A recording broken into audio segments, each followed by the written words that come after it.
শুরু করছি পরম সৃষ্টিকর্তার আশীর্বাদে। আশা করি আপনারা সকলে ভালো আছেন, সুস্থ আছেন। আজকে সোনালী ব্যাংকের মাধ্যমে কিভাবে পে অর্ডার করা যায়, অর্থাৎ সোনালী ব্যাংকের পে অর্ডারটা কিভাবে ফিল আপ করতে হয়, পে অর্ডার ফর্মটা কি করে ফিল আপ করতে হয়, ফিল আপ করার পরে পে অর্ডার নিতে হয়।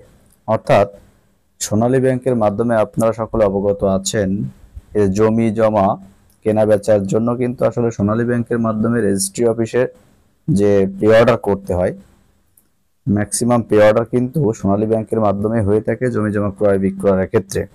এছাড়া অন্যান্য আরও অনেক ক্ষেত্রেই পে অর্ডার করা লাগে সোনালী ব্যাংকের মাধ্যমে। তো পে অর্ডার ফর্মটা কি করে ফিল আপ করতে হয়, জাস্ট আপনারা আমার এই ভিডিওটা দেখেন, পুরোপুরি দেখেন, ভিডিওটা স্কিপ না করে, তাহলে আপনারা এই পে অর্ডার ফর্ম কি করে ফিল আপ করতে এই বিষয়ে পূর্ণাঙ্গ একটা ধারণা পাবেন। তো চলুন আমরা দেখি। এটা হচ্ছে pay order form.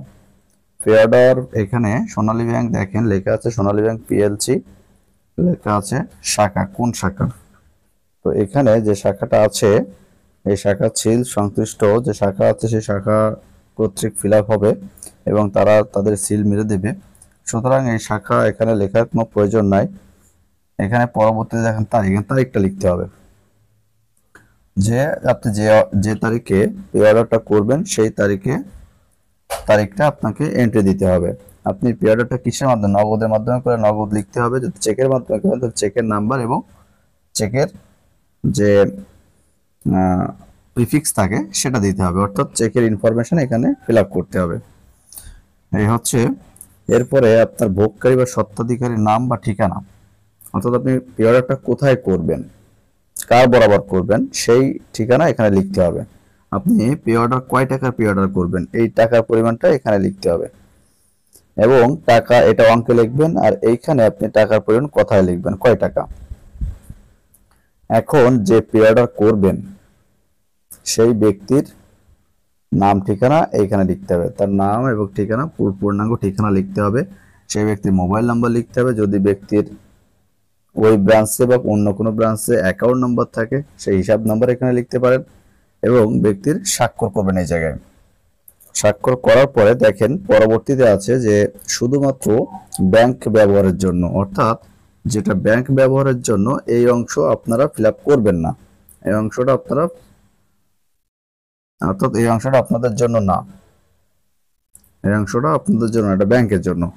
ইস্যুকৃত pay order number, আপনার জন্য যে পে অর্ডারটা করার পরে আপনার জন্য যে পে অর্ডারটা আছে বা আপনার জন্য যে পে অর্ডারের ব্লকটা দিবে সেই ব্লকটা কিন্তু এখানে লেখা থাকবে, ব্লকের নাম্বার এখানে লেখা থাকবে এবং উক্ত পে অর্ডার যে আপনি বুঝে পেয়েছেন, বুঝে পাওয়ার পরে এখানে আপনার একটা স্বাক্ষর করতে হবে এবং আপনি কয় টাকার পে অর্ডার করছেন সেই টাকার উপরে এখানে একটা কমিশন হবে, এখানে ভ্যাট হবে, মোট টাকা হবে, ওইটা আসল টাকা সহ কমিশন ভ্যাট সহ মোট কত টাকা সেটা লিখতে হবে। চলুন আমরা অপর পৃষ্ঠায়, পে অর্ডারের অপর পৃষ্ঠায় কি আছে, যে ঘোষণাপত্র, পে অর্ডারের টাকা আমার বৈধ আয় অন্তর্ভুক্ত, প্রাপক আমার পরিচিত এবং উক্ত টাকা আইনসিদ্ধ কর্মকাণ্ডের সাথে সঙ্গতিপূর্ণ। এটা লেখার পরে আপনাকে এখানে স্বাক্ষর করতে হবে। তারপরে আপনার নাম, আপনার ঠিকানা, আপনার স্থায়ী ঠিকানা, বর্তমান ঠিকানা, জাতীয় পরিচয়পত্র নাম্বার যেটা থাকে, মোবাইল নাম্বার, এটা লিখতে হবে। এবং ওয়াক ইন কাস্টমারের ক্ষেত্রে বলছে, ওয়াক ইন কাস্টমার বলতে যে সোনালী ব্যাংকের কোনো হিসাবধারী না কিন্তু টাকাটা জমা দিতে আসছে বা পে অর্ডার করতে আসছে তাদেরকে বলা হয় ওয়াক ইন কাস্টমার। তাদের জন্য বলছে যে অনূর্ধ্ব 50,000 টাকার ক্ষেত্রে আবেদনকারী ও প্রাপক বা বেনিফিশিয়ারির নাম ও ঠিকানা এবং আবেদনকারীর টেলিফোন নম্বর সংগ্রহ করতে হবে।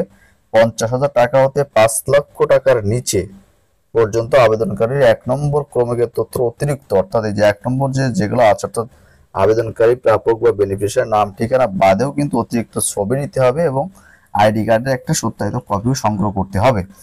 এবং 3 নম্বর, যদি 5 লক্ষ টাকার বেশি পে অর্ডার করতে চান তাহলে এই 1 নম্বর এবং 2 নম্বরের সাথে অতিরিক্ত আপনার যে অর্থের উৎস, মানে আপনার যে অর্থের উৎসটা কি, 5 লাখ টাকার বেশি যে আপনি পে অর্ডার করবেন এই অর্থের উৎস এবং কারণ সহ আপনার প্রয়োজনীয় দলিলাদিও কিন্তু সংযুক্ত করতে হবে। অর্থের উৎস হতে পারে পারিবারিক আয়, হতে পারে চাকরির আয়।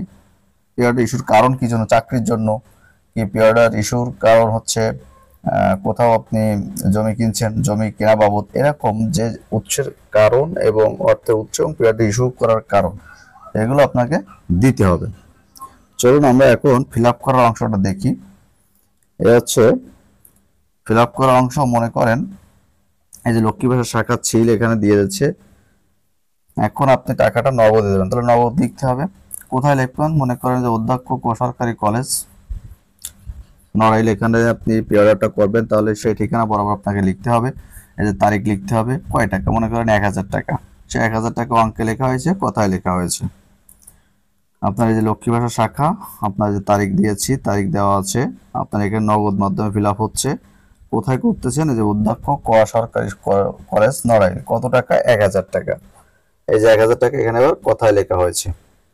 এখন নাম ঠিকানা লেখা হয়েছে, যে দেখেন নাম ঠিকানা রহিম গ্রাম, যে রহিম গ্রাম লক্ষ্মী ভাষা লোহাগড়া নড়াইল, এখানে লেখা হয়েছে। আবেদনের স্বাক্ষর দিয়েছে রহিম। আবেদনকারী যদি হিসাব নম্বর থাকে সেই হিসাব নম্বরও দেওয়া হয়েছে এখানে। আবেদনকারীর হিসাব নম্বর দেওয়া হয়েছে, আবেদনকারীর মোবাইল নম্বর দেওয়া হয়েছে, এবং আবেদনকারী 1000 টাকা করতে সর্বমোট 20 টাকা কমিশন, 3 টাকা ব্যাট সহ মোট সর্বমোট কত টাকা হয়েছে সেটাও কিন্তু এখানে 1023 টাকা দেওয়া আছে। এই যে আবেদনকারী পেয়েছে, এই যে রহিম, উক্ত পেয়ারটা সে পেয়েছে এবং সই করেছে।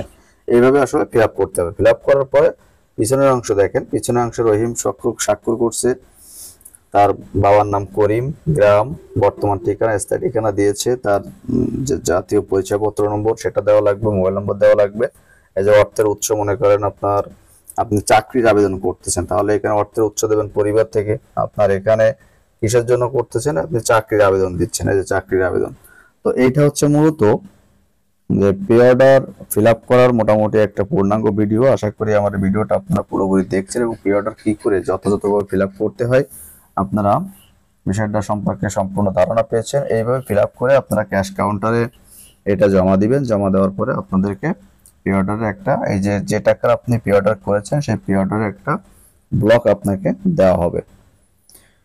তো এই হচ্ছে পে অর্ডার সম্পর্কিত পূর্ণাঙ্গ একটা ভিডিও। আশা করি আমার ভিডিও আপনাদের ভালো লেগেছে। যদি ভালো লেগে থাকে অবশ্যই আপনারা লাইক, কমেন্ট এবং বেশি বেশি শেয়ার করেন, এবং আমার চ্যানেলে যদি নতুন কেউ হয়ে থাকে অবশ্যই সাবস্ক্রাইব করেন, পাশের বেল আইকনে ক্লিক করে রাখেন, যাতে পরবর্তীতে নতুন কোনো ভিডিও দেওয়ার সাথে সাথে আপনারা নোটিফিকেশন পেয়ে যান। আশা করি আপনারা সকলে ভালো থাকবেন, সুস্থ থাকবেন, আমার জন্য দোয়া করবেন। সকলকে ধন্যবাদ।